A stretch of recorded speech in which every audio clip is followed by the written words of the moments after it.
Hi guys, how's it going? How have you all been? I've missed you, hope you've missed me too. So I'm back in the office, came back on Wednesday, just had my holiday, which was absolutely amazing. I've made a whole new family of 50 Contiki guys, and I miss you guys so much already. I love you lots. And it was the best thing I've done. Absolutely amazing, shame to be back, but life goes on, hey? So what's been going on with me? Yes, holiday, amazing. If you get the chance, totally go to Prague, Budapest, Vienna, absolutely beautiful. And if you want to do it as a tour, totally join Contiki. They're amazing, they took good care of us. And I've made some amazing friends there and some amazing memories that I'm just never ever going to forget. I have got a little bit of a sore throat. Apparently, get these, it's called the Contiki cough. Absolutely nothing to do with the fact that we were out late most nights drinking, trying to keep up with the youngsters on the group. Nothing to do with that. It was totally the aeroplane and everything that was going on in the air in the aeroplane. That's what I'm blaming anyway. But some of you may know, if you follow my channels and my social media pages, I did do a little bit of work whilst I was out there. Perhaps not as much as I had hoped to have done, but I did do a bit, and I actually came across an article on holidays and whether startups should be taking holidays and taking time out. And I'm sure people have different opinions and it will divide people completely, but for me, yes they should. 100%, you need a break. For me, I was putting everything I had, all my energy into the business, working 24/7, not sleeping, panicking, putting pressure on myself. I had to get these clients in, I had to get it right, I had to do everything right first time, can't fail. And actually it was stressing me out a little bit, if I'm honest. And I was getting run down. So I needed that break. I needed to be able to go away and then come back with a fresh pair of eyes and a fresh head on, so that I can go, do you know what? Let's go for it. The next 6 months, let's just roll it out. Let's just do it. New ideas, fresh ideas. So yes, have a break, guys. You've earned it. And with Christmas around the corner, we get another few days off, right? Yay! Okay, so other than the holiday aside, what else has been going on? So as I say, I came back into the office on Wednesday. While I was away, my phones were being handled by my brother, which was great. A few issues maybe, but nothing major. All sorted, and I'm back now and I'm ready to rock, so it's fine. What did I think about whilst I was away? Obviously the business was on my mind quite a bit.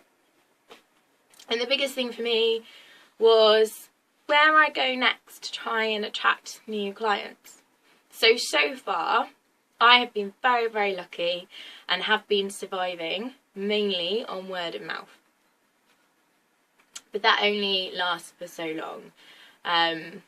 People will talk about you, but if it's the same people talking about you, it's the same circles being reached, the same groups being reached. So you need to venture out. You need to be able to start finding new ways to get these clients in. Before I went, I did a massive email mail shop. And actually I've got a little bit of interest back from that. I obviously got my call handling client from that, which he's been with me now for a month. So that's going well. Once I finally ironed out those issues that we all know I had. And actually, whilst I was away, I had another inquiry come back from that mail shop. So I probably sent that, well, over a month ago now. And it's taken a month for that inquiry to come through. But this morning, I've just had his brief come through, so we scored another client. Yes. And actually, mail shots are a great way. Random, cold calling, cold mail shots. So today's topic is how we turn, firstly, inquiries coming in into leads and into clients, and also how we generate our own leads, which is gonna split opinion big time, and it always will do. But let's start with those calls coming in. Okay, so yesterday's inquiry came in on the phone. I actually had two, and I was a bit surprised, taken off guard, and I was all over the place, which was awful. I should know my sales pitch. I didn't. So First of all, know your sales pitch. Know what you want to say. Don't be caught off guard, because it's really, really difficult. And blagging your way through sometimes works, but it's not ideal. So the first guy, actually, I was doing a bit of work for one of my clients, and because of my footer on my email, he was more interested in me and what I could offer him, which is great. So it just goes to show, make sure that your emails are set out with your footers, your contact details, because you never know what's going to come back just from that. And he phoned me. I gave him a bit of a sales pitch on my client's deal, which he wasn't interested in, unfortunately. But then he actually started asking questions about me, which was really, really nice. And I answered most of his questions, but like I said, I wasn't as prepared as I wanted to be. The second call, the second inquiry, as I say, came from my mail shots that I did a month ago. And he emailed me whilst I was on holiday, and part of me was, oh no, I need to phone him right now, otherwise I'm going to lose this guy. But I can't. I'm away and I don't have any of my stuff with me. So actually I emailed him back and I said, I'm really sorry, I'm on holiday. Can I give you a call when I come back? And luckily he was like, yeah, of course you can, no problem. So we booked in that appointment. What I probably should have done was email him back and say, actually, I'm on holiday, can we make an appointment?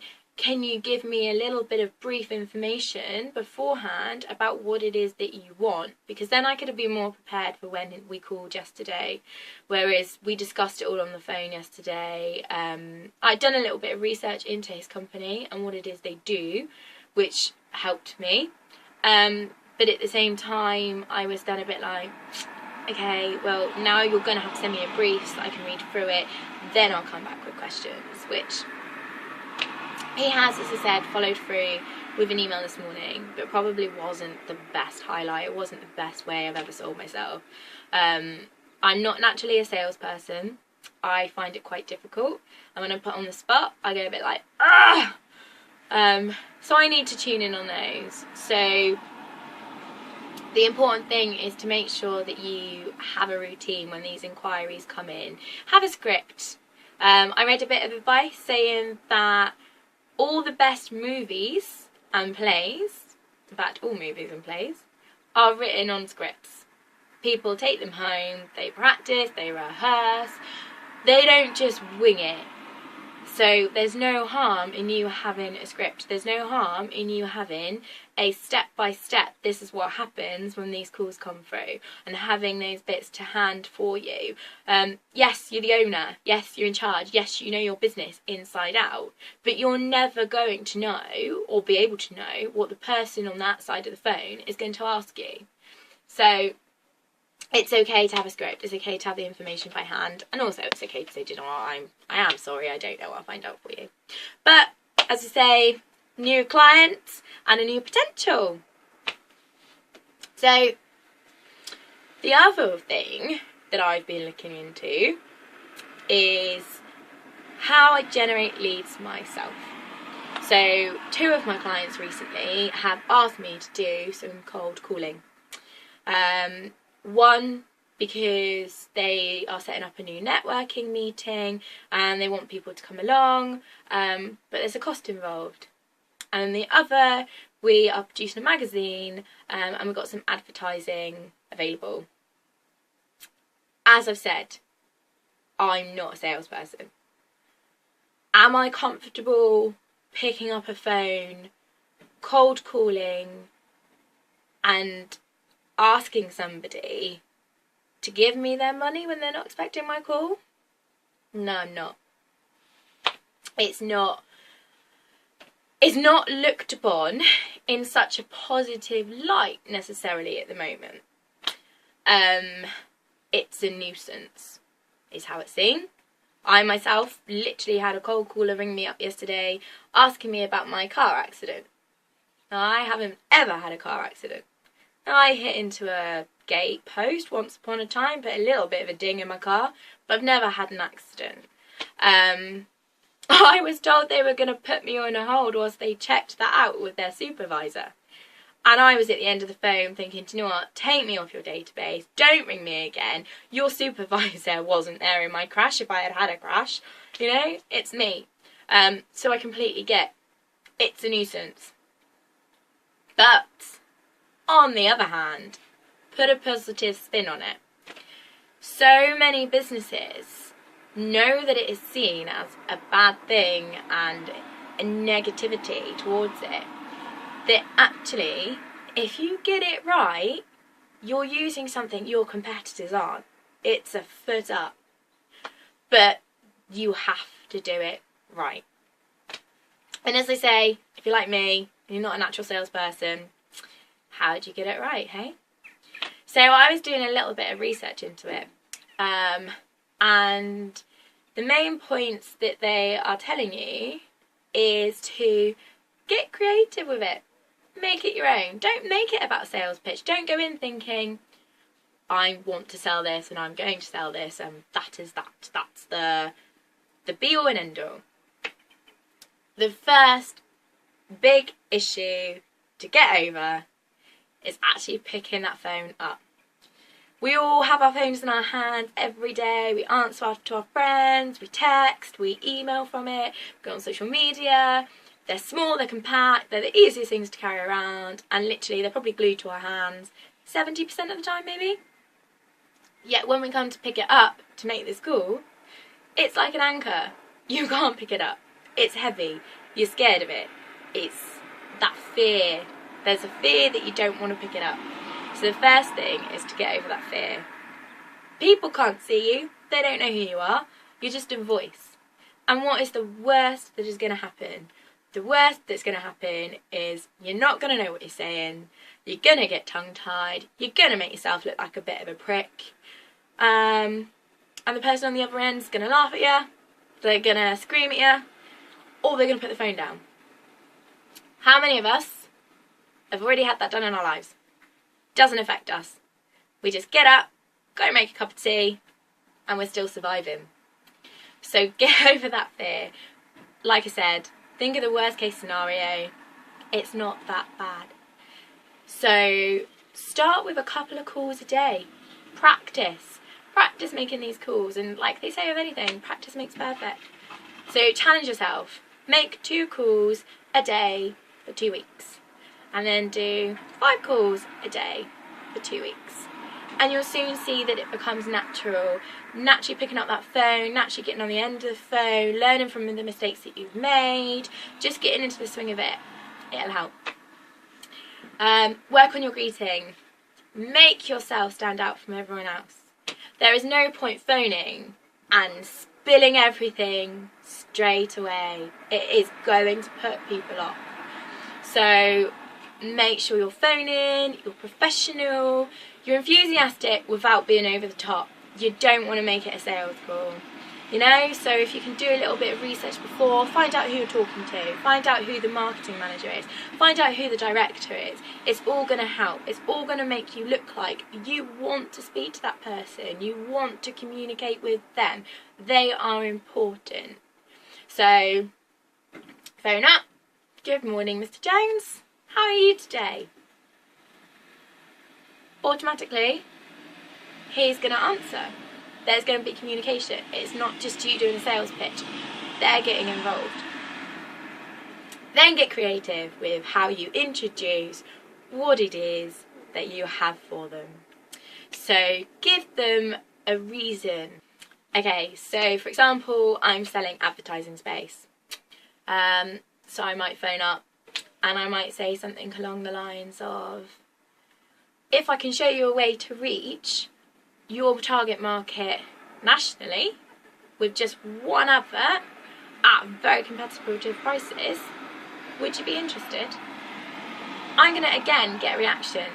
That is going to get their involvement. If they say no, I leave it there. I don't push. I'm not a pushy salesperson. If they say yes, they're inviting you to speak to them. At that point, again, do not go straight into your sales pitch. The biggest thing at that point is to ask them if the time they have now is suitable. You are more likely to get a response if you make an appointment to call back at that point. So you are giving a reason to call them a second time. That's the familiarity. There's a little bit of trust there. They're already expecting your call. They already know who you are. You haven't caught them off guard. By making an appointment for them to call them back, you've got time. You've got time to go over what you're trying to explore, what you're trying to sell. And they're going to be more receptive to it because they've put the time aside. So always make an appointment. Get their name, their number, and an email. You might find that you phone back and they don't answer because you've given them the time you're going to call. But they were never going to buy anyway. The people who are going to buy are the ones who have now put that time aside for you. And then when you call up that second time, you explain what you have to offer, what you need from them. But, again, don't go in for the hard sale. So, you're not necessarily going to sell on your first call, your second call, even your third call.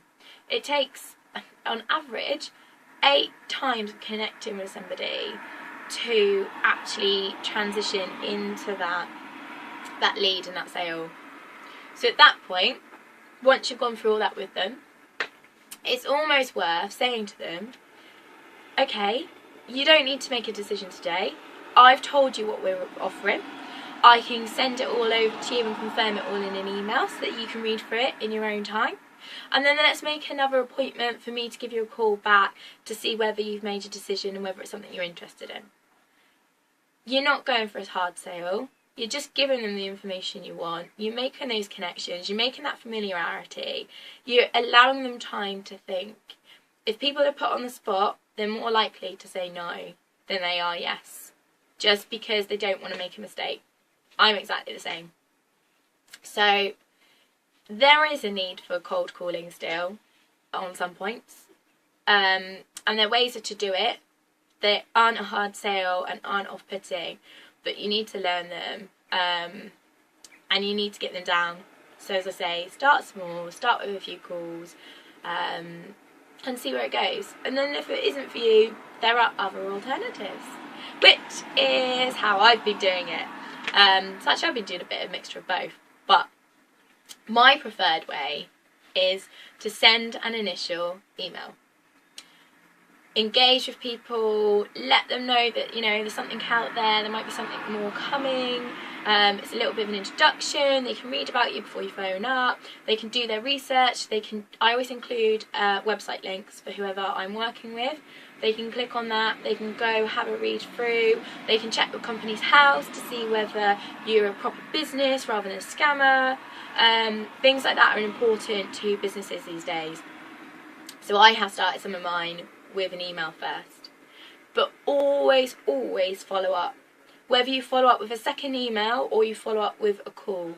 Emails can obviously go missing. Emails get put into junk. They get put into spam. They don't get past the reception staff. So always follow up. Actually, about 24% of sales emails are opened up only. So that's a huge amount that don't even get looked at. I myself have sent 850 emails over the last 2-3 weeks, and I've probably had maybe 10% tops of those come back to me on my second follow-up email just to say no. So just follow up. Make sure you're ringing, make sure you're emailing, make sure you're keeping in contact with them. They also know you're serious then, and they know that it's not just a quick whim of, okay, well, I'm sending out 1,000 emails today, let's see if anything comes back. You know, you're following up, you're making sure they're important, you're actually making sure they know that you're targeting them and that they're the guys you want to speak to. You know, like I said, if you want to use a mixture, to be honest, as I said, I'm sitting on the fence. I can see positives and negatives to both versions. And after doing it, as I said, you know, I've sent 850 odd emails, I've made 300 telephone calls. and not really got a lot back from it. So I'm kind of sitting on the fence. I think you have to do a mixture of all of it, social media, and it's just about keep going, keep pushing, keep doing it. If you look at the statistics of sales calls and cold calling and emails, they're really, really low. You have to just keep going and send so many, which can be really deflating, and it can just hit you and you can feel so defeated. So as I said, 24% only of marketing emails are opened. So you can imagine how many that might be, you know, out of 1,000. Seems like you sent a lot. Most of those aren't even being read. It takes 8 attempts to connect with a potential and to make a lead. 8 attempts. So, like I said, I phoned 300 people. I had to phone 300 of those 8 times before I get a response. See, it starts to add up and it starts to take time. It's not a quick fix. There is no quick fix, unfortunately. And yeah, only 2% of your cold calls will result in an appointment. And just because you get that appointment doesn't mean it's going to turn into something. So, you know, I don't know. I don't know whether cold calling is an effective way to do it. I don't know whether mail shots are an effective way to do it. I've had minute responses from both, which, you know, something's better than nothing, but it can be really deflating when you are faced with the figures that you need to do in order to do this. I myself will carry on. I will send emails about my businesses and also my clients, so I'm being paid to do that as well, so, you know, win-win for me. But I need to get my head around how effective my sales technique is. I need to work on me as a saleswoman for incoming and outgoing calls, and I think that's going to be the biggest secret for me and possibly for you guys as well, I don't know. But there's loads of advice out there on how you can do it, how you can tweak things to go for you. But as I said, I will never ever be a hard salesperson, and maybe that's what lets me down. Maybe I'm no good at closing a deal, I don't know. But yeah, I'm going to leave it with you guys to kind of make your own mind up about whether cold calling, cold emails works for you. Whether you think there's a need for it, whether you think we should just stop. As an individual, I hate cold calling. Don't ring me, just stop. I'd rather open an email. I can delete it straight away. But as a business point of view, I don't know. I guess I feel there's a need. I guess that, how else do I get myself out there? How else do I get my name out? You know, Google is inundated with companies just like mine. Somebody phoned me from Yale yesterday and showed me my listing on their website. I'm nowhere near the top, you know? So if I'm not having a presence somewhere, then I need to start getting my name out so that people are searching for me, so I'm raising higher. I need to let people know about me. And you know what? Maybe this whole cold calling thing, if I get it right, is the answer. But let me know your thoughts. If you've got any ideas of a better way to do it, comment down here. I'm always open to ideas. Or let me know whether it's worked for you. Maybe you are a pro at cold calling and cold emails. In which case I definitely want to hear from you. Okay, so I guess I'm going to leave it there, guys. I'm going to wrap it up. I've got a bit of work to do today. I've got a book to carry on proofreading. And I have got some more cold calling to do. So I'm sorry if it's you I end up ringing. But it's Friday. Have a happy Friday. I hope you're all up to some good stuff this weekend. I'm going to go and get a bit Christmassy with my girlfriends. We're going to go shopping, a bit of ice skating, and then we're going to go and play a bit of festive bingo. Love me some bingo. So whatever you're doing, have a good one. Have a nice break. And I shall see you again next week.